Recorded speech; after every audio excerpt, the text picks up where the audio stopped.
r/AskReddit. What is the greatest comeback to an insult you've ever heard? Here's my favorite self-burn. In high school math class, a nice, nerdy guy named Richard, a jerk whose name I forget, let's call him Jerk. Jerk keeps calling Richard Dick. Like, hey, Dick, did you get the answer to 4? Richard keeps calmly saying it's Richard. Finally the teacher says, Richard, what do you prefer to be called? Richard says, I prefer Richard. Jerk says, well, I prefer Dick. After a few seconds of uproarious laughter from the rest of the class, Jerk realized what he said and sunk as far down in his seat as possible and never bugged Richard again. We were teenagers in the 80s, so this was the height of hilarity. My buddy is called Richard, but goes by Dick. He was once asked by someone who was clearly confused. This wasn't an insult personally, but it was a comeback on behalf of a nation. My father is Irish, and he used to work in California. One day a particularly condescending colleague complimented my dad's work by saying back, quote, I never thought I'd get to meet an intelligent Irishman. To which my dad replied back, quote, hopefully someday I'll be as fortunate with Americans, which went completely over his colleague's head. My former friend was 12 years my senior, and she fancied herself pretty heavily. She was okay, but I doubt anyone was losing sleep over her. Dressed way too young, trying to hold on to her youth. One day she pointed out that I was overweight and dumpy looking next to her. I'd finally had enough. She made these comments often, and I said, well, what about you? Excuse me? She snapped, I have the body of a 22-year-old. Well, give it back, you're stretching it out.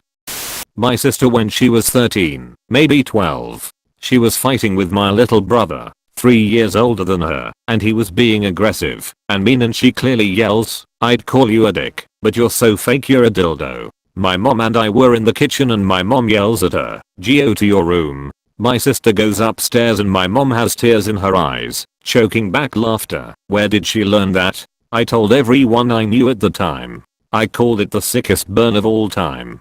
It's still so beautiful.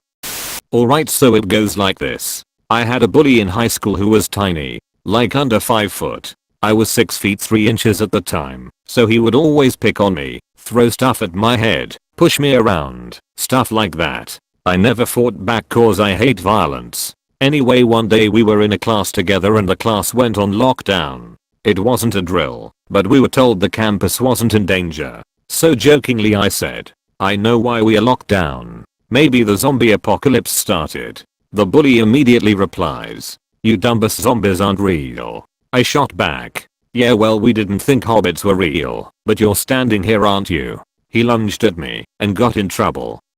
My dear grandmother. She had a quick and savage wit. My fiance and I held a meet the whole family get together at my house. It was the first time his father met my grandmother. His dad was a large, physically intimidating man with a beer gut. He began telling stories to my grandmother about how my fiance was a mischief maker when he was young. Then told my grandmother how he would take off his belt and whip Joe for being bad. My frail little grandmother stares directly at my hubby's dad's tummy and says, your belt. However could you find it? Future father-in-law was gobsmacked. Just out of curiosity as to how good this actually was, for years, I was told that my sort of comeback was the best thing that anybody had ever heard, mostly because I was the quiet kid that nobody could get a rise out of. Naturally, because they couldn't get a rise out of me, everybody tried to get me flustered by insulting me or framing me for things that no teacher ever believed, because it was never the quiet kid. Essentially, I walked into class one day and the teacher wasn't there, but this other girl, S, was up at the whiteboard writing out a long-running joke about our teacher that pissed him off. It was about his assigned teacher number, and 2 years of developing a joke is a bit hard to explain. It became a bit of an inside joke. Either way, I sat down, she finished, and the teacher came in, noticing what was written on the board. He asked who did it, and immediately, this girl and a few of the girls around her said, Severin did it. Note, we were about 15 at the time, so they should have been beyond this. I don't know what it was, but something made me wordlessly walk up to the board, fix her spelling and punctuation errors, and then sit down. Only when I had sat down did I turn to the girl who'd done it to say, I have standards. The class collectively lost their shit, including the girls who hadn't seen it coming, and the teacher laughed so hard he went red in the face and cried. To me, it seems like they just found it so funny because it was me, because I don't see anything particularly special or savage about it. Was once criticized by an older family member for having a straight tooth. That gave me a bit of a craggy smile as an adolescent. It has settled in nicely. I was raised to not criticize what people can't help and to give compliments where possible, and so I did just that. Sorta. Aunt, nice crocodile smile. Me, oh, thanks. Aunt, it's just that tooth, you know, makes your smile all crooked, but it's not that bad. You could get it fixed. Me, I suppose, but I know I'll never have teeth as nice as yours are. They're like stars. Aunt, like stars? You mean as in bright? Me, no, as in they come out at night. My uncle had given me a book called 1001 Insults for Every Occasion a while earlier, and that gem was in it. ETA-or shucks, not used to such attention. I'm thrilled so many enjoyed this little anecdote. My family is rich in them, so I suppose I'll post more in the future as warranted.